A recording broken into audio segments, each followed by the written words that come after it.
या डीएसए के करीबन कितने क्वेश्चंस कर लिए होंगे आपने? Around 500 question across different platform. कितने हैकाथॉन्स के अंदर आज तक आपने किया होगा participate?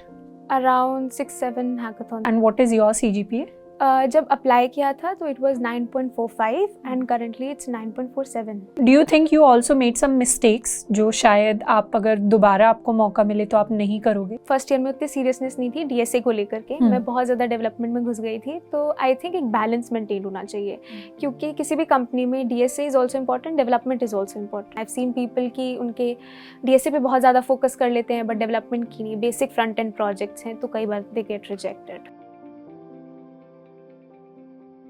Hi everyone, and today we're going to interview Jia. Jia is our C++ Alpha Batch student who has recently secured an internship at Salesforce with a great stipend. तो आज हम जिया की complete tech internship preparation के बारे में जान रहे होंगे। तो सबसे पहले जिया, let us start with a brief introduction of you. Tell us about yourself. Hi everyone, I am Jia Malik. I'm currently pursuing BTech in Computer Science Engineering in my third year from Indira Gandhi Delhi Technical University for Women. So I've been offered a summer internship from Salesforce this summer. So tell us more about the internship. Tell us more about Salesforce as a company. What is the internship stipend and what was the interview process? What were the different rounds? Okay, so Salesforce is one of the number one in customer relationship management, CRM.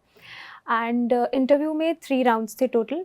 तो first one was the online assessment round, जिसमें 3 questions थे 90 minutes में solve करने के लिए। तो पहला question simple easy level array based question था एंड जो सेकेंड एंड थर्ड क्वेश्चंस थे वो मीडियम लेवल के क्वेश्चंस थे, स्टैक एंड डीपी। फिर जो सेकेंड राउंड था वो टेक्निकल इंटरव्यू राउंड था, 1 आवर का था अप्रॉक्सीमेटली एंड उसमें बेसिक इंट्रोडक्शन से स्टार्ट करके फिर प्रोजेक्ट के बारे में एक ब्रीफ ओवरव्यू, बहुत डिटेल में नहीं गए थे। एंड कोर सब्जेक्ट्स थे DBMS, OOPS and for me DBS and OOPS were the main. उसके बाद DSA के क्वेश्चंस थे। तो फर्स्ट वन वाज दी सब सीक्वेंस का क्वेश्चन था, not the standard DP question. उसमें कुछ एडेड कॉन्स्ट्रेंट्स थे बट वो टफ नहीं था, उसका लॉजिक बिल्डिंग उस वक्त थोड़ी सी मुझे टफ लगी थी। But it was based on hash maps, so it was like a medium question. उसके बाद एक ईजी लेवल का DP का क्वेश्चन था। This was the second round and third round HR plus tech था। उसमें बेसिक प्रोजेक्ट्स के बारे में डिटेल डिस्कशन हुई थी। मेरे जो भी प्रोजेक्ट्स थे उसमें बैकएंड एंड इंटीग्रेशन मेरा मेन कंट्रीब्यूशन रहा था। तो उन्होंने डेटाबेसेस से रिलेटेड क्वेश्चंस पूछे और प्रोजेक्ट में टेक्निकल क्वेश्चंस में API कॉल्स कैसे हो रही हैं, ऑथेंटिकेशन कराए तो हैशिंग कैसे हो रही है, all of these technical questions. And non technical questions में लर्निंग्स पूछी मेरी और क्या मिस्टेक्स रही थी, ये सब पूछा। तो it was he even give positive feedback चीज़ों पर, तो एक टाइप ऑफ डिस्कशन ही था वो। ठीक है, तो सेल्सफोर्स में what is the exact role that you are hired for? It is called AMTS, associate member of technical staff. So basically it will be a software engineering role only. ठीक है, और क्या स्टाइपेंड ऑफर करता है Salesforce? It is offering 1.5 lakh per month. ठीक है, तो tell us more about your BTech journey. आपकी बीटेक जर्नी में फर्स्ट ईयर में आपने क्या पढ़ा, सेकेंड ईयर में क्या पढ़ा, थर्ड ईयर में अभी what you are studying. Tell us all about that कि किस तरीके से आपने जो काफ़ी अच्छी इंटर्नशिप क्रैक की है इसकी तैयारी की। तो फर्स्ट ईयर में मेनली मुझे बहुत ज़्यादा शौक था हैकाथॉन्स में पार्ट लेने का। तो उसकी वजह से मैंने डेवलपमेंट पहले स्टार्ट करी थी। तो started with basic HTML, CSS, JavaScript. उसके बाद रिएक्ट सीखा, बैकएंड वगैरह। ये फर्स्ट ईयर में किया था एंड इवन सेकेंड ईयर के थोड़े स्टार्टिंग में ये चल रहा था। उसके बाद मैंने DSA सेकेंड ईयर से स्टार्ट किया था। तो बेसिक जो कॉलेज लेवल का होता है उसके अलावा भी जो बेसिक नॉलेज होती है DSA की वो सेकेंड ईयर के थर्ड सेमेस्टर में की थी। जो रिग्रेस प्रिपरेशन थी लीड कोड पे क्वेश्चन सॉल्व करना और अदर प्लेटफॉर्म्स पे, वो मैंने फोर्थ सेमेस्टर से करी थी स्टार्ट। ठीक है, तो how much time exactly, how many months did you spend on your DSA preparation और कितना टाइम आपने डेवलपमेंट के ऊपर स्पेंड किया था? So development since first year ही मैं कर रही थी। तो उस पर ऑलमोस्ट 2 years ही हो गए एंड मेरा बैकएंड की तरफ ज़्यादा था तो उस पर और ज़्यादा काम करा है मैंने। एंड जो DSA था उसमें rigorous preparation was around 5 months। उससे पहले जो बेसिक नॉलेज थी वो थर्ड सेमेस्टर से स्टार्ट की थी, तो ऑलमोस्ट अराउंड 1 year से। ठीक है, बेसिक नॉलेज आप किससे कह रहे हैं यहाँ पे? कि डेटा स्ट्रक्चर्स क्या होते हैं, जो बेसिक एल्गोरिदम्स होते हैं वो सब पता थे मुझे। और एक बेसिक मतलब इजी लेवल के questions I used to solve थोड़े बहुत। जो मीडियम एंड हार्ड थोड़ा सा इवन कॉन्टेस्ट थोड़े बहुत जो दिए वो मैंने फोर्थ सेमेस्टर से दिए थे। Okay. Was there also a CGPA criteria जो Salesforce लेके आई थी? It was 7+. 7+. And what is your CGPA? जब अप्लाई किया था तो it was 9.45 and currently it's 9.47. ठीक है, तो you had a good CGPA. Yeah. ठीक है. तो how did you balance your college academics along with your tech placement preparation? तो फर्स्ट ईयर्स में तो ज़्यादा मेरा फोकस कॉलेज की तरफ ही था. उसकी CGPA इतना मुझे पता भी नहीं था DSA. दो मेरे सीनियर्स ने रेकमेंड किया था कि DSA करना चाहिए, बट फर्स्ट ईयर में इतनी सीरियसनेस नहीं थी मेरे अंदर DSA को लेकर के, जिसकी वजह से सेकेंड ईयर की कुछ अपॉर्चुनिटीज़ भी आई थी. लिंक्डइन कोचिंग आता है, ऊबर, गूगल, वो सब नहीं हो पाए थे crack.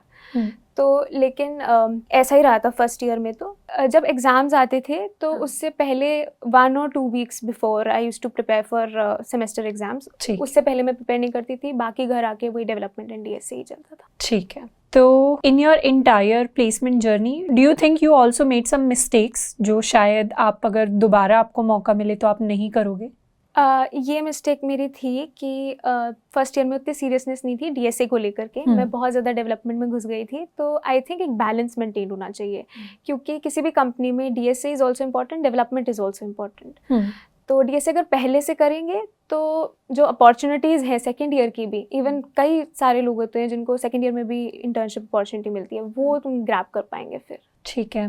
And how did you prepare for your computer science fundamentals? College के टाइम पे ही वो प्रिपरेशन हो जाती थी आधे से ज़्यादा. तो उसके अलावा आई रेफर्ड सम शॉर्ट नोट्स जो थे. ठीक है. तो कंप्यूटर साइंस फंडामेंटल्स पे आपने कितने दिन लगाए होंगे? जब हम रिवीजन करते हैं जनरली तो majority time I am supposing कि आपने DSA पे लिया, डेली आपकी DSA की प्रैक्टिस रही होगी अपने समर वेकेशंस के अंदर. कंप्यूटर साइंस फंडामेंटल्स को आपने कितने दिन दिए होंगे? कंप्यूटर साइंस एक्चुअली समर से पहले ये अपॉर्चुनिटी आई थी, तो it came around may. Okay. तो तब एंड सेमेस्टर एग्जाम्स भी चल रहे थे. तो I quickly revised it in I think 1 day. सब कुछ रिवाइज करना पड़ा था बिकॉज एग्जाम्स को भी मैनेज करना था साथ में. ठीक है. बट नोट्स प्रिपेयर करे हुए थे जब मैंने सेमेस्टर के लिए पढ़ा था, तो उससे हो गया था. ठीक है. Tell us more about your resume. आपका जब रेज्यूमे शॉर्टलिस्टिंग हुआ तो उसमें रेज्यूमे में किस तरीके के प्रोजेक्ट्स आपने मेंशन किए थे? कितने प्रोजेक्ट्स आपने किए थे? कितने मेंशन किए थे? What was the tech stack that you used? Tell us more about that. So I had mainly 3 projects in my resume. एक तो computer vision and deep learning पे बेस्ड था जो मैंने कॉलेज के अपने प्रोफेसर के अंडर किया था. एंड दूसरा 2 और प्रोजेक्ट्स थे, वो MERN बेस्ड थे, फुल स्टैक. उसमें एक सस्टेनेबिलिटी बेस्ड प्रोजेक्ट था. मेरा कंट्रीब्यूशन बैक एंड डेटाबेसेस और इंटीग्रेशन में ही रहा था. एंड जो थर्ड था वो मैंने मेंशन नहीं किया था बट इंटरव्यू के टाइम पे बोला था क्योंकि वो बहुत रीसेंट था जो मैं बना रही थी. ठीक है. That was mainly a post disaster relief का था. वो भी MERN स्टैक पे बेस्ड था. जो सस्टेनेबिलिटी थी उसमें एक ML मॉडल की इंटीग्रेशन भी थी. Okay. So you got selected in Salesforce with a 1.5 lakh stipend. Tell us the top 3 things that helped you crack this opportunity. Basically, top 3 things जिन्होंने contribute किया towards cracking this opportunity. The first thing was taking part in various hackathons. सबसे पहले क्योंकि development उसी से start हुआ था and मुझे मोटिवेशन भी उसी से ही मिली थी कि आगे सीखना है. और I remember the first hackathon, कुछ नहीं आता था. 24 आवर ऑफलाइन हैकाथॉन के लिए भर दिया था, रजिस्टर कर दिया था, लेकिन कुछ आता नहीं था उस टाइम पे. तो 2-3 दिन पहले निकाल के जावास्क्रिप्ट, CSS, HTML ये सीखा ताकि एक basic static front end website बना पाऊँ. एंड वहाँ पे राउंड 1 भी क्लियर हो गया था and they were quite impressed कि फर्स्ट ईयर में ओके एक फ्रंट एंड अच्छा बना लिया. उन्होंने हमें बोला भी था कि बैक एंड ट्राई करो अब, बट उतने कम टाइम वो हो नहीं पाया. तो वहाँ से मुझे मोटिवेशन आई थी कि अब ये चीज़ करनी है तो इसलिए पार्टिसिपेट करना चाहिए चीज़ों में. जीतो नहीं जीतो दैट इज़ सेकेंड, वो सेकेंडरी होता है. सीखने को बहुत मिलता है. ठीक है. सेकेंड थिंग, जब मैंने डिसाइड करा था DSA करने का, जनवरी 2024 से ही 4th सेमेस्टर से स्टार्ट किया था. तो I was very focused and disciplined उस टाइम पे कि अगर करना है क्वेश्चन डेली का, नहीं भी इवन इफ एग्ज़ाम है तो भी अगर एक क्वेश्चन सोचा है दिन का तो वो करना ही करना है. ठीक है. That was the second thing. ठीक है. Tell us more about your hackathon experience. कितने हैकाथॉन्स के अंदर आज तक आपने किया होगा पार्टिसिपेट? अराउंड 6-7 हैकाथॉन्स 6-7 किया hackathons. होगा. So generally when a student they want to start participating in hackathons, सबसे पहला एक स्टूडेंट का डाउट आता है, कई सारे स्टूडेंट्स का, कि उनके पास कोई अच्छा फ्रेंड्स का ग्रुप नहीं है जिसके साथ वो हैकाथॉन्स में जाके पार्टिसिपेट कर सके. तो उस स्टूडेंट को आप क्या बताना चाहोगे? तो लिंक्डइन पे कनेक्ट करो, फाइंड लाइक माइंडेड पीपल. अगर तुम्हारा स्टैक है, तुम्हें फ्रंट एंड डेवलपमेंट अच्छे से आती है, बैक एंड नहीं आती, तो फाइंड पीपल जिन्हें बैक एंड डेवलपमेंट आती है, उनके साथ काम करो एक बार, पता चलेगा कौन अच्छे हैं. फॉर मी, मेरे केस में मेरे फ्रेंड्स, हमें कुछ नहीं आता था पहले हैकाथॉन में, तो हमने साथ में ही पार्टिसिपेट किया, तो वे साथ में ही स्किल्स सीखते चले गए, तो हमारी एक टीम बनी. बट जिसके साथ नहीं है उसे नेटवर्किंग करनी चाहिए, लिंक्डइन पे कनेक्शंस बनाओ. इवन अपने कॉलेज में क्लासमेट्स वगैरह एक्टिव रहो उनके साथ. जिसको अलग अलग टेक स्टैक्स आते हैं उनके साथ एक टीम बनाओ and make projects and participate. And what is your recommendation कि एक हैकाथॉन में पार्टिसिपेट करने से पहले एक स्टूडेंट को क्या बेसिक लेवल ऑफ स्किल्स हैं जो आने चाहिए? फर्स्ट ईयर स्टूडेंट हो तो बेसिक फ्रंट एंड इतना तो आने चाहिए. अगर जीतना है तो in that case you will have to know कि चीज़ें कैसे डेवलप होती हैं. या तो AIML साइड में किसी को नॉलेज होनी चाहिए, या फिर इवन आज के टाइम पे ब्लॉकचेन इज़ लाइक बूमिंग. तो जितने भी स्पॉन्सर्स होते हैं वो Web3 के स्पॉन्सर्स होते हैं. तो अगर कोई स्टार्ट कर रहा है तो वो ब्लॉकचेन पहले तो मर्न ही सीखेगा, फिर उसके बाद ब्लॉकचेन डेवलपमेंट सॉलिडिटी वगैरह सीख के वो कर सकता है. तो बेसिक ये है कि you should be willing to learn, that too in a strict deadline. वो बहुत इंपॉर्टेंट है. ठीक है. What is the role that hackathons basically played in your selection? आपको लगता है कि बिकॉज आपके जो मेजॉरिटी इंटरव्यूज रहे they were focused on DSA, so hackathons का आपका जो हैकाथॉन एक्सपीरियंस था या डेवलपमेंट एक्सपीरियंस था उसका कितना रोल आपको लगता है? एक्चुअली जो लास्ट राउंड था HR+ टेक, वो मेनली उन्होंने प्रोजेक्ट से ही पूछा था. That was suppose to be 30 minutes का इंटरव्यू, बट वो स्ट्रेच होके 50 मिनट्स हो गया था, क्योंकि जो मेरे प्रोजेक्ट्स लिस्टेड थे वो इंटरेस्टेड थे उसको और डिस्कस डिटेल में करने के लिए. एंड वो सारे ही प्रोजेक्ट्स जो थे वो मैंने हैकाथॉन्स के थ्रू ही बनाए थे, अपनी टीम प्रोजेक्ट्स ही थे वो. तो आई थिंक वहाँ पे बहुत, जो सेकेंड राउंड मैंने क्लियर किया लास्ट राउंड, वो उसका मेजर कॉन्ट्रीब्यूशन डेवलपमेंट को ही जाता है, उसी की वजह से हुआ था वो. ओके. सो DSA और डेवलपमेंट किसका आपको ज़्यादा इंपॉर्टेंस लगा अपनी इंटर्नशिप लेने के लिए? DSA इज़ मोर इम्पॉर्टेंट, क्योंकि ऑनलाइन असेसमेंट पहला राउंड होता है, उसमें DSA पूरा होता है. फिर टेक्निकल राउंड में भी DSA क्वेश्चंस ही पूछे जाते हैं. तो DSA is more important than development, but development को भी निगलेक्ट नहीं कर सकते, क्योंकि उससे भी क्वेश्चंस पूछे जाते हैं. आई हैव सीन पीपल कि उनके DSA पे बहुत ज़्यादा फोकस कर लेते हैं, बट डेवलपमेंट की नहीं. बेसिक फ्रंट एंड प्रोजेक्ट्स हैं तो कई बार they get rejected. Okay. So before Salesforce आपने कितनी कंपनीज के अंदर किया होगा अप्लाई? 5 to 6 जो second year opportunity, because this came very early मई में, तो तब तक इंटर्नशिप सीजन स्टार्ट नहीं हुआ था. तो जो सेकेंड ईयर में आई थी 5 to 6 companies, I applied for that. दूसरी जो पहले कंपनीज जिनके अंदर आपने अप्लाई किया, क्या उस एक्सपीरियंस ने आपको कुछ सिखाया which might have helped you crack Salesforce? या एक्चुअली कई बार ऐसा होता था कि OA दे रहे हैं तो उसमें टाइम लिमिट में क्वेश्चन सॉल्व करना होता है. मेरी उतनी प्रैक्टिस नहीं थी. कई बार मैं OA देने के बाद उसी सेम क्वेश्चन को सॉल्व करती थी, तो वो हो जाता था, बिकॉज उसमें कोई टाइम रिस्ट्रिक्शन या प्रेशर नहीं होता था. तो वहाँ से आई लर्न कि एक टाइम बाउंड प्रैक्टिस बहुत ज़रूरी है. इवन एक प्रेशर के एनवायरनमेंट में जल्दी सोचना, दैट इज़ वेरी इंपॉर्टेंट, क्योंकि बाद में सॉल्व हो रहा है मतलब आता तो है, बट टेस्ट के टाइम पे उसको सॉल्व करना इज़ मोर इम्पॉर्टेंट. तो एक time bound practice is important thing. जो भी प्रैक्टिस करता है उसे टाइम लगा के करना चाहिए. ठीक है. तो we know CGPA you mention plays an important role. उसके साथ में कंप्यूटर साइंस फंडामेंटल्स का भी हमने पूछ लिया. इस क्वांट एप्टीट्यूड ऑल्सो समथिंग जो इंटर्नशिप्स के अंदर हेल्प करता है स्टूडेंट्स को? जनरली जो प्रोडक्ट बेस्ड कंपनीज हैं वो क्वांट एप्टीट्यूड नहीं पूछती हैं. कुछ पूछती भी हैं. मेरे सेल्सफोर्स ने नहीं पूछा था क्वांट एप्टीट्यूड. फिनटेक कंपनीज जैसे गोल्डमैन सैक्स वगैरह पूछती हैं क्वांट एप्टीट्यूड. ठीक है. And what was the role of communication skills in getting selected और in interviews in general? Communication skills are important because you have to explain your thought process to the interviewer. जब तक वो समझ नहीं आएगा, जैसे मेरे केस में जो सेकेंड राउंड था उसमें सबसिक्वेंस वाले क्वेश्चन में I was getting stuck.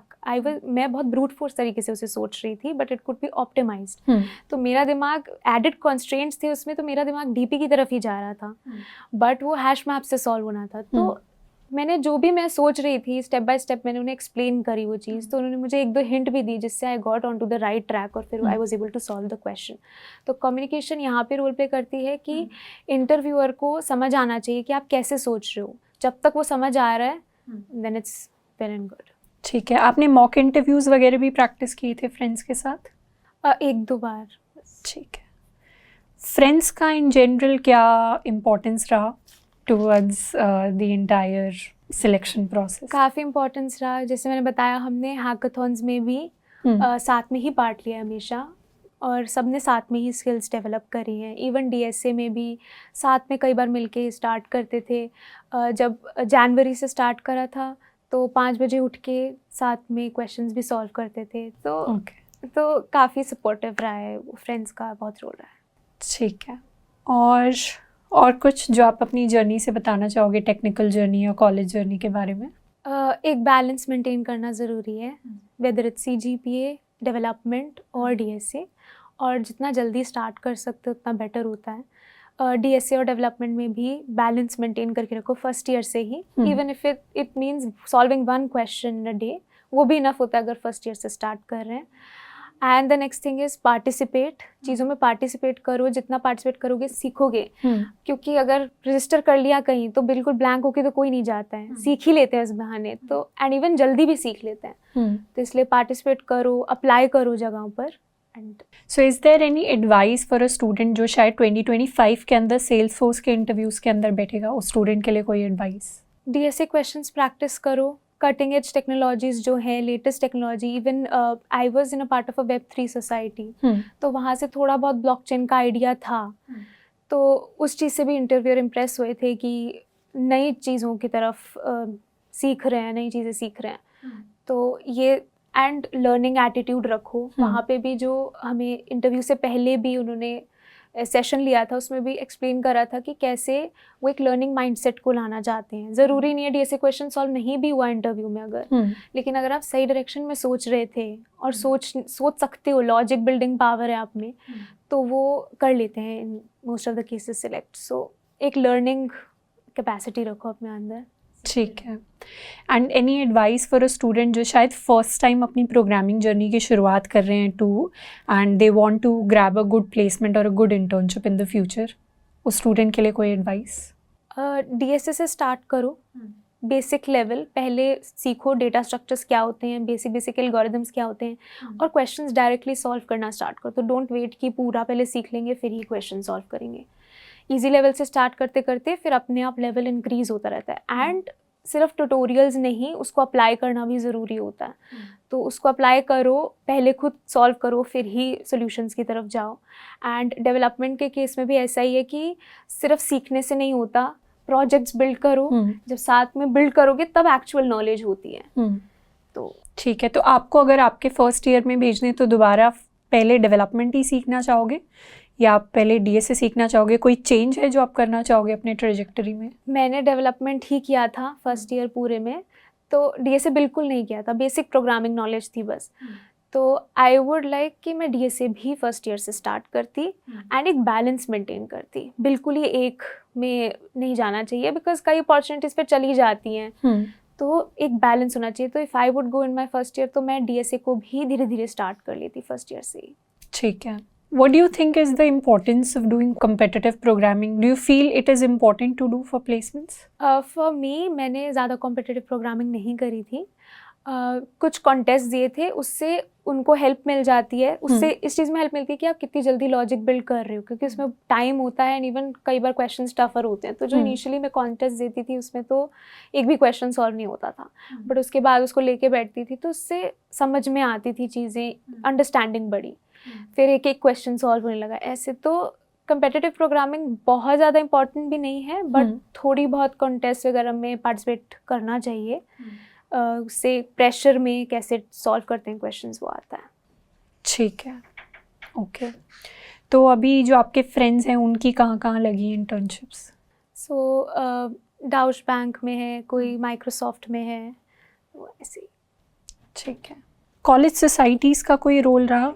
College societies का रोल, मैं IEEE का पार्ट थी, तो उसमें वेब डेवलपमेंट करी थी मैंने, तो वहाँ पे थोड़ा बहुत सीखा था। इवन जो Web3 सोसाइटी का पार्ट थी उसमें थोड़ा बहुत ब्लॉकचेन, वो वर्कशॉप्स लेते रहते थे, तो वो उसमें पार्ट लिया था, तो वहाँ से भी सीखा। तो ये रोल रहा था कि थोड़ी बहुत चीज़ें सीखने को मिली।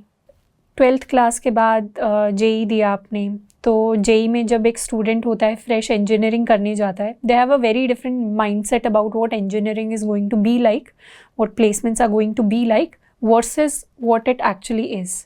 तो आपके लिए कोई ऐसा शिफ्ट आया कि आपकी क्या एक्सपेक्टेशंस थी कॉलेज से, प्लेसमेंट्स थे, आपने कुछ सोचा था इंटर्नशिप्स के बारे में वर्सेस द एंटायर प्रोसेस, कुछ ऐसा लगा आपको चेंज? मुझे ये लगता था जब 12th एकदम पास करी थी, इन कॉलेज में आए थे, कि इंटर्नशिप ग्रैब करना है, प्लेसमेंट ग्रैब करना बहुत ज़्यादा टफ होता है।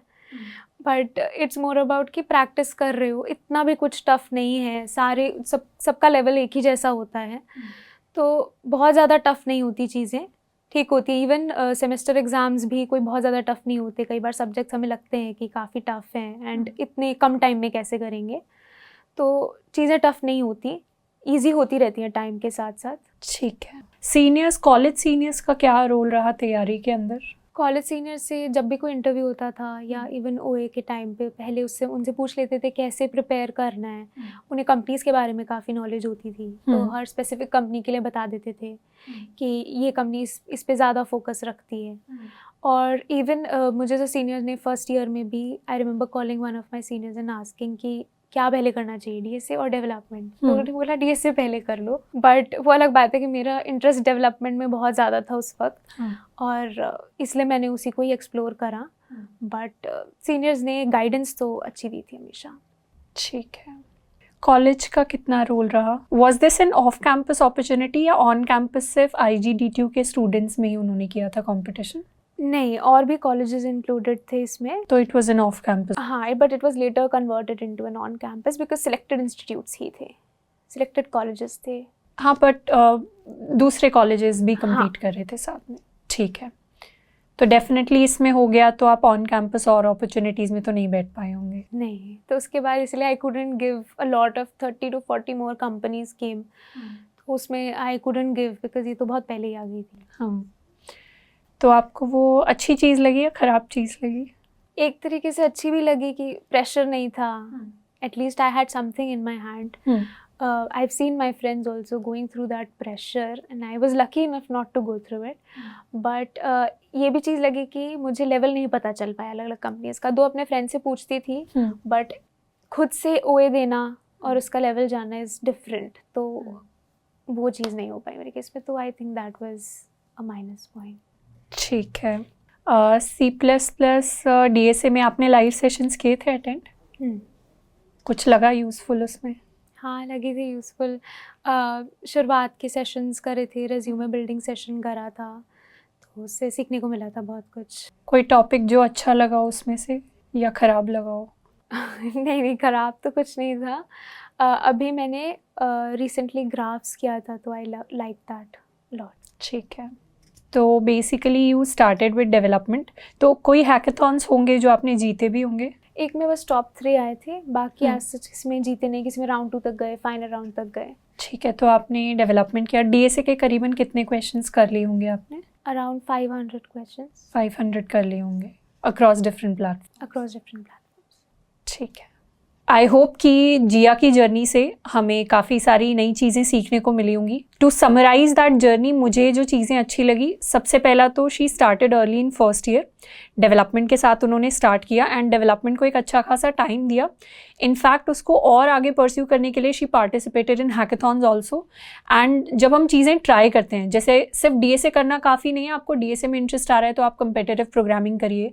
सिर्फ डेवलपमेंट के अंदर ठीक है, हमने प्रोजेक्ट्स अच्छे बना लिए, दैट इज़ गुड, पर आगे जाके हैकाथॉन्स के अंदर पार्टिसिपेट करना, ओपन सोर्स की कॉन्ट्रीब्यूशंस करना, बेसिकली जो भी स्किल्स हम सीख रहे हैं उसके अंदर एक नेक्स्ट लेवल जाकर कुछ करना, दैट इज़ समथिंग जो हमारी प्रोफाइल को और ज़्यादा बेटर बनाता है। वो जिया ने किया है। Plus, she has also done good rigorous preparation of DSA. She has solved over 500 questions. उसके साथ में टेक्निकल प्रिपरेशन को उन्होंने एक अच्छा जो अकेडमिक स्कोर होता है उसके साथ बैलेंस किया है, क्योंकि CGPA के ऊपर अगर हम अच्छा ध्यान देते हैं तो फ्यूचर में जो अपॉर्चुनिटीज़ आएंगी, मेजॉरिटी अपॉर्चुनिटीज़ के लिए तभी हम क्वालिफाई हो जाएंगे। इनफैक्ट मैक्सिमम कंपनीज आके सबसे पहला क्राइटेरिया एक CGPA का देंगी, और अगर हम 7.58 प्लस मिनिमम एटलीस्ट मेंटेन करेंगे तो मेजॉरिटी कंपनीज के लिए हम क्वालिफाइड हो जाएंगे। तो ये 2-3 चीज़ें हैं जो जिया की प्रोफाइल से काफ़ी अच्छी लगी। इसके साथ में she also comes with a good set of communication communication skills, जो आई एम श्योर कि जिन्होंने हेल्प किया होगा।